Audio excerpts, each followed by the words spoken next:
నమస్తే, welcome to 99 TV. Time to ask ప్రోగ్రామ్కి స్వాగతం. సీనియర్ జర్నలిస్ట్ సాయికృష్ణ గారితో. సాయికృష్ణ గారు నమస్తే. నమస్తే అండి. ట్రంప్ చాలా వైలెంట్ స్టేట్మెంట్ ఇచ్చేశాడు, మా డెస్ట్రాయర్స్ ఎంట్రీ ఇచ్చేసినాయి గల్ఫ్లోకి అని చెప్పేసి. బట్ ఇరాన్ డినై చేస్తుంది, ఎందుకంటే వాళ్ళు ఎంట్రీ ఇచ్చే పని అయితే వీళ్ళ సీ మైన్స్ ఆల్రెడీ యాక్టివేట్ చేసి పెట్టింది.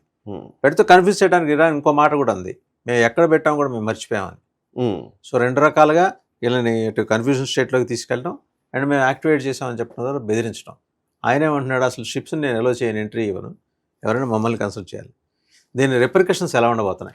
సో యాక్చువల్లీ మనం కొంచెం మిలిటరీ పరంగా ఆలోచించి చెప్దామండి. ఓన్లీ మిలిటరీ పరంగానే నేను ఇందులో డిస్కస్ చేద్దాం అనుకుంటున్నాను. బేసికల్లీ అంత అనాలిసిస్లు అంతా కూడా మనం వేరే వీడియోస్లో మనం తీసుకొస్తున్నాం. బట్ ఇంతకుముందు మనం ఎక్స్ప్లెయిన్ చేసినట్టు ఇదే హార్మూజ్ జలస్ అండి, రైట్? ఇక్కడే అంతా గొడవ అంతా నడుస్తుంది ఇక్కడే, రైట్? ఈ హార్మూజ్ జలస్ అందులో ఈ రెడ్ కలర్లో నేను ట్యాగ్ చేసినటువంటి ప్లేసెస్ అన్ని కూడా ఐలాండ్స్, ఇరాన్ కంట్రోల్లో ఉన్నటువంటి ఐలాండ్స్. ఇక్కడ ఒక సుమారు 30 ఐలాండ్స్ ఉంటాయి, చిన్న చిన్న పోర్టులు, ఐలాండ్స్ అన్ని కలిపితే ఇది హార్మూజ్ జలసంధి ఇక్కడ ఉన్న స్ట్రెచ్. అండ్ ఈ ప్రాంతం నుంచి అరేబియన్ ఓషన్, ఇండియన్ ఓషన్ నుంచి ఇక్కడ నుంచి గల్ఫ్ ఆఫ్ ఒమెన్ ద్వారా ఈ హార్మూజ్ స్ట్రైట్ నుంచి లోపలికి రావాలి, గల్ఫ్ దేశాలకు రావాలి, రైట్? ఇక్కడ ఖర్గ్ ఐలాండ్ ఉంది. ఓకే, ఈ ఖర్గ్ ఐలాండ్ లో ఇప్పుడు ఇప్పటిదాకా గొడవ ఏంటి? ఈ గల్ఫ్ దేశాలు ఇక్కడ నుంచి వచ్చి యునైటెడ్ అరబ్ ఎమిరేట్స్ కావచ్చు, ఖతార్, బహ్రెయిన్, కువైట్, ఈ దేశాలకు సంబంధించినటువంటి ఆయిల్ షిప్మెంట్స్ అన్ని కూడా బయటకు వచ్చే వాటిని ఇరాన్ ఆపేస్తుంది, రైట్? ఇరాన్ ఆపుతుంది కాబట్టి ఇక్కడ నుంచి బయటకు రావాలంటే చాలా కష్టం అవుతున్న పరిస్థితి, ఎనర్జీ క్రైసిస్ వస్తున్న పరిస్థితి. సో ఇప్పుడు అడ్వాంటేజెస్ పొజిషన్ లో ఇరాన్ ఉంది. సో ఫస్ట్ హార్మూజ్ ని క్లియర్ చేయండి అని డొనాల్డ్ ట్రంప్ అడుగుతున్నది కూడా. ఫస్ట్ హార్మూజ్ క్లియర్ చేస్తారా లేకపోతే మీ పని పెడతాను అన్నాడు. ఎంతకు వినట్లేదు. లాస్ట్ కి ఐలాండ్స్ అన్ని వాళ్ళ కంట్రోల్లో ఉన్నాయి కాబట్టి సీజ్ ఫైర్ చేసుకొని మరి ఒక టాక్స్ వరకు వెళ్ళారు, చర్చల వరకు వెళ్ళారు. చర్చలు కూడా విఫలమైపోయాయి. ఇప్పుడు ఇక హార్మూజ్ ను ఓపెన్ చేయాలంటే ఆయన కౌంటర్ ప్రొడక్టివ్ గా ట్రంప్ ముందున్న ఆప్షన్ ఏంటంటే, ఆయన ఇప్పుడు ఎంచుకున్న ఆప్షన్ ఏంటంటే, ఇరాన్ అలో చేస్తే షిప్మెంట్స్ బయటకు వస్తున్నాయి. ఎవరి వస్తున్నాయి? ఇరాన్ కు మిత్ర దేశాలే వస్తున్నాయి. అండ్ ఇరాన్ షిప్మెంట్స్ కూడా బయటకు వెళ్తున్నాయి. ముఖ్యంగా చైనాకు సంబంధించి 90% ఆయిల్ ఇంపోర్ట్స్ ఈ ఖర్గ్ నుంచే వస్తాయి. ఖర్గ్ లోనే వాళ్ళ ఆయిల్ నిల్వలన్నీ ఉన్నాయి.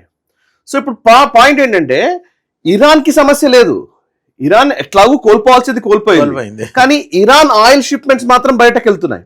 ఇరాన్ తో సత్సంబంధాలు నడిపితే ఇరాన్ అలో చేయొచ్చు, ఇరాన్ కి టోల్ గేట్ ప్రైస్ కడితే ఇరాన్ అలో చేయొచ్చు. ఇవాళ ఇరాన్ ది పైచేయి అయిపోయింది. టోల్ గేట్ వసూలు చేస్తుంది, టోల్ గేట్ ఫీజు చేస్తానని అంటోంది కదా. సో అంటోంది. సో అంటే రేపు పొద్దున ఇలాగే కంటిన్యూ అవుతే అమెరికా ఎటువంటి పాత్రలోకి వెళ్ళకపోతే, ఏ యాక్షన్ తీసుకోకపోతే అదే జరగవచ్చు. సో అది జరగకుండా ఉండాలంటే ఏం చేయాలి? అమెరికా ఏం చేస్తుందండి ఇప్పుడు? సో మీరు అంటే మిగతా షిప్స్ అన్నిటిని మీరు ఆపుతానని బెదిరిస్తున్నారు కదా.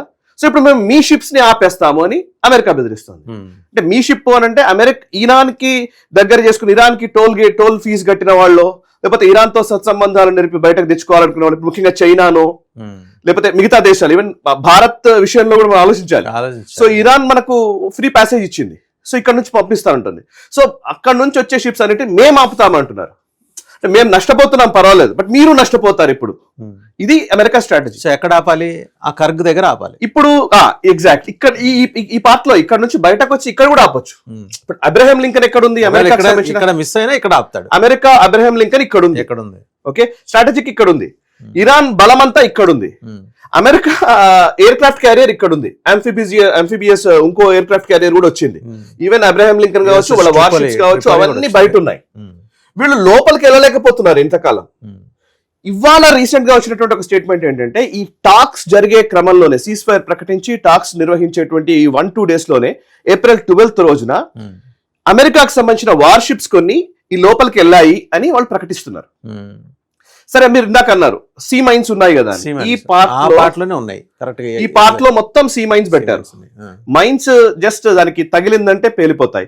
కొన్ని మైన్స్ అయితే డైరెక్ట్ ఆపరేట్ చేసి సూసైడల్ డ్రోన్స్ కూడా ఉన్నాయి, అక్కడ బోట్స్ కూడా ఉన్నాయి. సో అక్కడ అటాక్ చేయొచ్చు. అందుకే పెద్ద ఎయిర్ క్రాఫ్ట్ క్యారియర్ లోపలికి రావాలంటే కొంచెం భయపడుతోంది. సో ఏం చేస్తున్నారంటే వార్షిప్స్ ని లోపలికి పంపిస్తున్నారు. అఫ్ కోర్స్ అమెరికా దగ్గర టెక్నాలజీ ఉంది, సీ మైన్స్ ని డియాక్టివేట్ చేయగలిగే టెక్నాలజీ ఉంది, వాటిని తీసేయగలరు వాళ్ళు. సో వార్షిప్స్ అనేవి ఎప్పుడు కూడా, నావల్ షిప్స్ ఎప్పుడు కూడా అవి క్లియర్ చేయగలవు. కానీ క్లియర్ చేశాయని వీళ్ళు క్లెయిమ్ చేస్తున్నారు. ఇవాళ కేవలం సీ మైన్స్ కాదు ప్రాబ్లం. సో వాళ్ళు ఈ పార్ట్ నుంచి ఎటువంటి డ్రోన్ అటాక్స్ మిజైల్ అటాక్స్ చేస్తారనేది మేజర్ సమస్య. సో ఎక్కడి నుంచి అయినా ఏ అటాక్ అయినా జరగవచ్చు. దానివల్ల చాలా మంది చనిపోయే అవకాశం ఉంది. ఒక మిలిటరీ ఆపరేషన్ లాంటిదే, అది నావీ ఆపరేషన్ లాంటిదే. సో ఆపరేషన్ లోకి దిగినట్టే. ఓకే, సో ఇప్పుడు అందుకే ఇప్పుడు అమెరికా చెప్తున్నది ఏంటంటే, మేము లోపలికి వెళ్ళాము, ఇక్కడ కొన్ని వార్షిప్స్ ఉన్నాయి, ఇక్కడ నుంచి ఏవి రావాలన్నా మేము కంట్రోల్ చేస్తాము. అండ్ వాళ్ళ సెంట్రల్ కమాండ్ ఇక్కడ ఉంటుంది ఖతార్ లో. ఓకే, అమెరికాకి సంబంధించిన సెంట్రల్ కమాండ్ ఖతార్ లో ఉంది. అక్కడి నుంచి కూడా వాళ్ళ కువైట్ లో వాళ్ళ మిలిటరీ బేసెస్ ఉన్నాయి. దుబాయ్ లో అమెరికా మిలిటరీ బేస్ ఉంది. సో ఈ పార్ట్ లో ఉన్నటువంటి మిలిటరీ బేస్ లో సెంట్రల్ కమాండ్ వాళ్ళ నేతృత్వంలో లోడ్ చేసుకుని ఆయిల్ లోడ్ చేసుకుని వచ్చే వెజల్స్ ని ఈ 3 చోట్ల ఎక్కడో ఆపచ్చు. ఇక్కడ తప్పించుకున్నా ఇటు వచ్చి బయటకు వచ్చినప్పుడు మేము కొడతామంటున్నారు. అబ్రహాం దగ్గర అబ్రహాం మేము చేస్తామంటున్నారు. ఇప్పుడు ఇరాన్ చేయడంలో అర్థం ఉంది, అమెరికా చేయగలదా ఇది ప్రశ్న. సో ఇప్పుడు ఇరాన్ అంటే మేము కొట్టేస్తాం మిమ్మల్ని, మీరు ఒకవేళ బయటకు వెళ్ళారంటే అంటే మమ్మల్ని కొట్టారు కాబట్టి మా మీద చాలా దెబ్బలు తగిలాయి కాబట్టి ఇరాన్ ధ్వంసం అయిపోయింది కాబట్టి మా సివిలైజేషన్ నాశనం చేస్తామంటున్నారు కాబట్టి మేము మాకున్న లీవరేజ్ ఇది ఒకటే, దీన్ని బేస్ చేసుకుని మేము మిమ్మల్ని అటాక్ చేస్తాము అన్నట్టు ఒక అర్థం ఉంది. అది ఇరాన్ ఆర్గ్యుమెంట్. ఇప్పుడు అమెరికా ఆర్గ్యుమెంట్కి వచ్చేప్పటికి ఇరాన్ మిత్ర దేశాలతోటి కొత్తగా లడాయి మొదలైనట్టేగా, చైనా తోటి, రష్యా తోటి. అండ్ ఇరాన్ ఎవరికైతే ఫ్రీ పాసేజ్ ఇస్తుందో వాళ్ళతోటి. అంటే ఆయన యుద్ధం ఇప్పుడు ఇరాన్ ఒక్కదాంతోనే చేయట్లేదు, ఇరాన్ దేశంతోనే ఇంకో 10-15 దేశాలతో కలిపి యుద్ధం చేయబోతున్నాడు. అంటే ఇరాన్ ఇప్పుడు ఇక్కడ మేజర్ గొడవ ఏంటంటే, ఇరాన్ ని ఎందుకు అంటున్నావు మీరందరూ? ఇరాన్ ని ఒక టెర్రరిస్ట్ దేశం అది. సో టెర్రరిస్ట్ దేశంగా ఉండడం వల్ల ఈ సమస్య అని చెప్పి కదా అమెరికా ఆర్గ్యుమెంట్ చేసేది. సో వాళ్ళు టెర్రరిస్ట్ దేశం కాబట్టి వాళ్ళు అటాక్ చేస్తున్నారు, చూసారా వాళ్ళు ఎంత అన్డెమోక్రటిక్ గా బిహేవ్ చేస్తున్నారు, వాళ్ళ విషయంలో ఎందుకు మీరు మాట్లాడట్లేదు అని కదా డొనాల్డ్ ట్రంప్ అనే ఆర్గ్యుమెంట్ అడిగాడు. అదంతా ఇప్పుడు అదే ఆర్గ్యుమెంట్ డొనాల్డ్ ట్రంప్ చేస్తున్నాడు. సో మేము ఆపేస్తాం షిప్స్ ని అని. ఈ ఆపడం వల్ల ఎవరికి నష్టం అంటే ఇక్కడ క్వశ్చన్ ఉంది ఒకటి. సో బేసికల్లీ ఆయిల్ అవసరాలకి తగ్గట్టుగా, డిమాండ్ కి తగ్గట్టుగా సప్లై ఉండాలి, రైట్? డిమాండ్ ఎంత ఉందో అంత సప్లై ఉంటే ధరలు అదుపులో ఉంటాయి. డిమాండ్ కి తగ్గట్టుగా సప్లై లేదు అని అంటే ధరలు పెరుగుతాయి. నార్మల్ థింగ్ ఇది, దీన్ని పెద్దగా ఆలోచించాల్సిన అవసరం లేదు. ఇరాన్ పైన గతంలో శాంక్షన్స్ వేశారు. మొన్న ఈ యుద్ధం మొదలైన తర్వాత ఇరాన్ ఆయిల్ కూడా అమ్ముకోవచ్చు అని చెప్పి శాంక్షన్స్ ఎత్తివేసింది అమెరికా. రష్యా మీద శాంక్షన్స్ ఎత్తివేసింది అమెరికా. ఎందుకు అంటే రష్యా కూడా ఆయిల్ ప్రొడ్యూసింగ్ కంట్రీ. సో ఇక్కడ నుంచి రావాల్సినటువంటి ఆయిల్ ఆగిపోయినప్పుడు మార్కెట్ అవసరాలకు తగ్గట్టుగా, ప్రపంచ మార్కెట్ కి తగ్గట్టుగా ఆయిల్ ఎక్కడో ఒక దగ్గర నుంచి రావాలి. ఎక్కడి నుంచి రాకపోతే ధరలు ఆకాశాన్ని అంటుతాయి, తద్వారా అన్ని ఎకానమీలు నష్టపోతాయి. సో అది కాకుండా ఉండడం కోసం ఏం చేశారు, రష్యాకు శాంక్షన్స్ ఎత్తేసారు, కొనుక్కోండి అని చెప్పి. దాన్ని ఏదో పెద్ద మెహర్బానీ చేసినట్టుగా మాట్లాడారు, అది వేరే విషయం. కానీ మెహర్బానీ లేదు, ఇది ప్రపంచ మార్కెట్ ని కాపాడాలి అని అంటే రష్యన్ ఆయిల్ ని కొనుక్కోక తప్పదు. అదొక్కటే కాదు, బదనం కాకుండా ఉండాలి. ఎగ్జాక్ట్లీ. సో ఇప్పుడు ఇరాన్ కి కూడా శాంక్షన్స్ ఎత్తేసారు. ఎందుకు అని అంటే ఆయిల్ సరిపడా ఆయిల్ మార్కెట్ లోకి రావాలనే ఉద్దేశంతో. సరిపడా ఆయిల్ మార్కెట్ లోకి రాకపోతే వచ్చే సమస్య ఏంటి మనకు తెలుసు కదా, ధరలు విపరీతంగా పెరుగుతాయి. ఇవాళ అమెరికాలో కూడా ధరలు విపరీతంగా పెరిగాయి, గ్యాసోలిన్ ప్రైజెస్ విపరీతంగా పెరిగాయి. మార్కెట్ అవసరాలకు తగ్గట్టుగా రావట్లేదు, సరఫరా లేదు. సో ఇప్పుడు పరిస్థితి ఏంటంటే అమెరికా ఏం చేస్తుందంటే, నేను బ్లాక్ చేస్తాను అన్నారనుకోండి, ఇరాన్ది కూడా బ్లాక్ చేస్తే ఎక్కువ నష్టపోయేది అమెరికా, యూరోపే. సో అంటే ఆయిల్ అవసరానికి తగ్గట్టుగా ఆయిల్ రాదు బయటకి.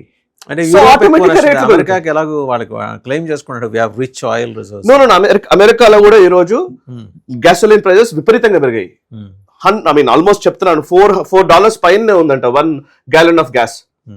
సో అమెరికాలో విపరీతంగా పెరిగినాయి ధరలు. అండ్ ఇట్స్ నాట్ జస్ట్ ఒకదాంతోనే కాదు, ట్రేడ్ అన్నింటికీ లింక్ అయి ఉంటుంది. ఈ పెట్రోల్, గ్యాస్ అన్నింటికి, అన్ని వాణిజ్యాలకు సంబంధించి ఉంటుంది. కాబట్టి అమెరికా ఈరోజు డొనాల్డ్ ట్రంప్ కున్న ఆప్షన్ ఏమీ లేక ఈ ఆప్షన్ ఇప్పుడు యుఎస్ కి సంబంధించిన కొంతమంది మిలిటరీ ఎక్స్పర్ట్స్ చెప్పేది ఏంటంటే, ఈ ఆప్షన్ ని ఎప్పుడో మేము పర్సూ చేశాము, ఇట్లా బ్లాక్ చేయొచ్చు అనే అంశాన్ని.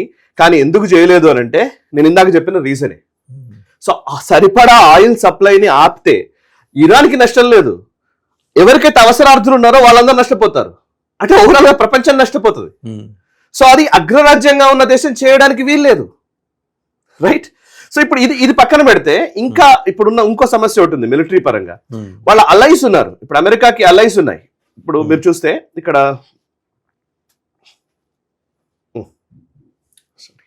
జపాన్ ఉంది, ఇక్కడ ఉంది జపాన్. పసిఫిక్ ఓషన్ లో ఉన్నటువంటి దేశాలు చూద్దాం ఒక్కసారి. ఇప్పుడు ఇది Philippine see, right?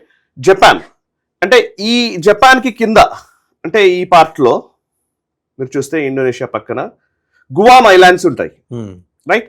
Guam islands ఈ పార్ట్ లో ఉన్నటువంటి ఈ పసిఫిక్ ఓషన్ లో ఉన్నటువంటి ఫ్లీట్ మొత్తాన్ని ఇవాళ సగం ఆల్మోస్ట్ 40% వరకు ఫ్లీట్ ని, అంటే మెరీన్ ఫ్లీట్ మొత్తాన్ని గల్ఫ్ కి తరలించారు.